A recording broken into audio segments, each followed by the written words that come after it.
죽음은 정말 끝일까요? 아니면 단지 어떤 문을 통과하는 변화일 뿐일까요? 우리는 누구나 언젠가 죽음을 맞이하게 됩니다. 하지만 그 전에 죽음을 어떻게 바라볼 것인가는 전혀 다른 문제입니다. 죽음을 정직하게 바라보고 그로 인해 삶을 더 깊이 이해하려는 여정을 시작합니다.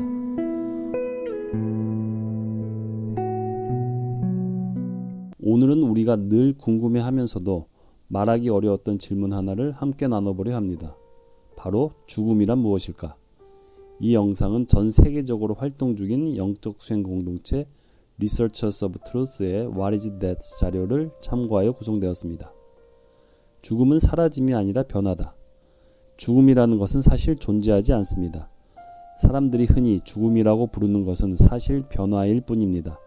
그 변화는 이미 우리 삶 곳곳에서 일어나고 있습니다. 여러분은 한때 작은 아이였죠.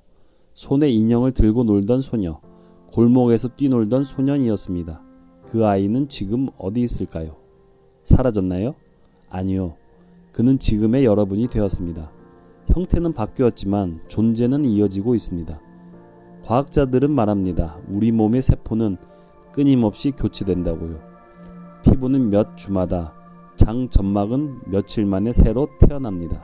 즉, 우리는 지금도 매일 죽고 매일 다시 태어나는 셈입니다. 이 변화는 단순히 신체에만 해당되지 않습니다. 우리의 이름, 성격, 생각, 감정, 관심사까지 이 모든 것들이 계속 바뀌고 있습니다. 여러분은 지금 3년 전이 나와 같은 사람인가요? 아니죠. 우리는 모두 계속해서 변하는 존재입니다. 그렇다면 우리가 두려워하는 죽음도 결국은 지금 이 순간에도 일어나고 있는 변화의 일부일지도 모릅니다. 어떤 철학자는 말했습니다. 죽음이 삶의 반대가 아니라 삶의 일부다. 그 말처럼 우리가 죽음이라 부르는 건 결국 삶의 흐름 속 하나의 전환일 뿐일지도 모릅니다. 물질과 에너지의 순환 속에서 과학은 우리에게 이렇게 말합니다. 물질은 파괴되지 않습니다. 에너지로 변화할 뿐입니다. 삶과 죽음의 경계 역시 이 원리 안에 놓여 있습니다.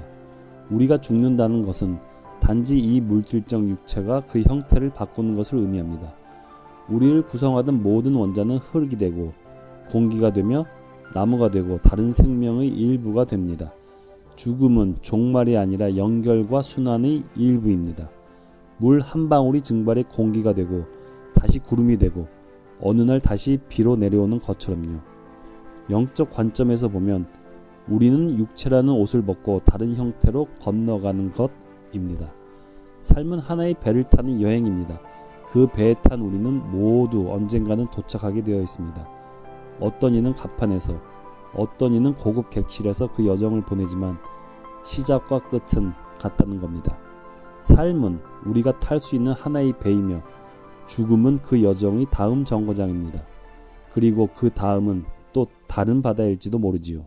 사랑하는 사람을 잃는다는 것, 누군가를 잃는다는 건 삶에서 가장 큰 슬픔 중 하나입니다. 우리는 내 어머니, 내 아버지, 내 아이를 떠나보내고 그들을 다시는 볼 수 없을 거라 믿습니다. 하지만 이 글은 이렇게 말합니다. 사랑하는 사람은 사라지지 않는다. 그들은 단지 다른 차원으로 건너갔을 뿐이다. 그 차원은 멀리 있는 것이 아니라 오히려 우리 곁에 있습니다. 다만 우리는 물리적 눈으로는 그것을 볼 수 없을 뿐입니다. 죽음을 통과한 존재는 더 이상 육체를 가지고 있지 않지만 여전히 의식을 가지고 있습니다. 그리고 우리가 사랑으로 그들을 기억할 때 그 존재는 우리 안에 더 가까이 살아 있습니다. 실제로 많은 사람들은 꿈에서 그들을 만납니다. 문득 떠오르는 기억, 설명할 수 없는 감정들. 그건 단지 기억만은 아닙니다. 그것은 연결입니다. 그들이 사라졌다고 느끼는 건 사실 우리가 그들의 육체와 접촉할 수 없기 때문입니다. 하지만 만약 우리가 눈을 감고 마음을 열고 그 존재를 받아들인다면 우리는 알 수 있습니다. 그들은 지금도 내 곁에 있다는 것을요. 4차원의 세계 그리고 진동의 차이. 이들은 이렇게 이야기합니다. 죽음 이후 존재하는 세계는 다른 차원이지만 같은 공간 속에 있다고요. 그 세계는 4차원의 정신적 세계이며 우리는 3차원의 물질 세계에 살고 있을 뿐입니다. 그들은 다른 진동으로 존재하기 때문에 우리가 감각적으로 느끼기 어렵지만 실제로는 이 공간 안에 있습니다. 마치 라디오 주파수를 맞추듯 우리 인식의 채널을 바꾼다면 우리는 전혀 다른 세계를 수신할 수 있습니다. 다시 말해 죽은 이는 지구를 떠난 것이 아닙니다. 우리는 그저 진동이 다르다는 이유로 보지 못할 뿐입니다. 의식을 확장하면 그 차원을 느낄 수 있습니다. 사람들은 명상 중에 혹은 꿈에서 혹은 죽음에 가까운 순간에 이 차원을 느낀다고 합니다. 그리고 그 경험을 이렇게 묘사하죠. 놀라울 정도로 평온했고 모든 게 연결되어 있었다고요. 죽음 이후에도 삶은 계속된다. 죽음 이후에도 삶은 계속됩니다.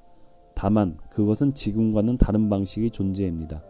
정신적 차원에서도 지성적 차원에서도 삶은 이어진다고 말합니다. 우리는 잠시 휴식을 가진 후 다시 필멸의 육체를 가진 존재로 환생하기도 합니다. 이러한 생각은 많은 철학과 종교 그리고 개인의 영적 체험 안에 공통으로 흐릅니다. 고대 인도 철학, 티베트 불교, 초기 기독교 영지주의, 현대 심리학까지 모두 말입니다. 의식은 계속된다고. 그리고 이 모든 이야기가 말하고자 하는 것은 단 하나입니다. 삶은 끝나지 않는다. 우리가 두려워하는 것은 끝이 아닙니다. 연결이 끊어지는 것에 대한 공포입니다. 하지만 이 글은 말합니다. 연결은 끊어지지 않는다. 죽음은 단지 또 하나의 문일 뿐. 우리가 죽음이라고 부르는 것은 단지 의식이 다른 상태로 건너가는 현상일 뿐입니다. 몸은 변하지만 삶은 계속됩니다. 에너지는 변화할 뿐 사라지지 않습니다. 사랑도 존재도 그렇게 계속됩니다. 죽음이란 무엇일까요? 그것은 삶이라는 강의 마지막이 아니라 다른 바다로 이어지는 입구일지도 모릅니다. 죽음을 두려워하지 않는 삶이란 결국 삶을 사랑하는 태도입니다. 죽음, 그 미지의 영역에 이르는 경험을 정직하게 살펴보는 용기를 가지는 것, 그것만으로도 삶은 더 풍요로워질 수 있다고 믿습니다. 시청해 주셔서 감사합니다.